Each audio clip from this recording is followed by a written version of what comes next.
One of Birble's neighbors was a very rich man who believed in astrology and palmistry.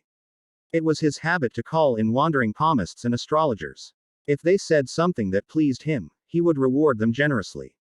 One day, a palmist, who had heard about this rich man's eccentricity, came to his house. The rich man welcomed him warmly, and requested him to tell his future.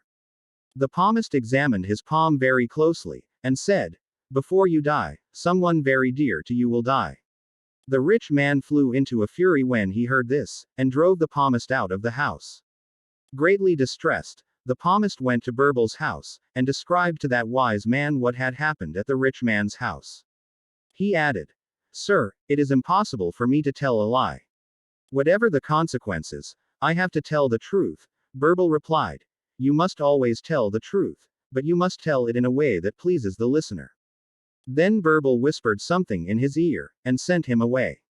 Some days later, the palmist went to the rich man's house again. But he was so disguised that the rich man thought that he was a different palmist. He invited him in, and as usual requested him to tell his future.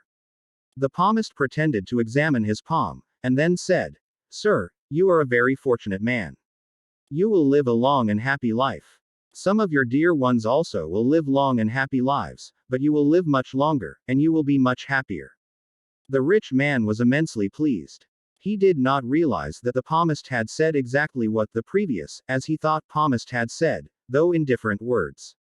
So he entertained him lavishly, and gave him rich gifts. The palmist then called on Burble and thanked him for his wise advice.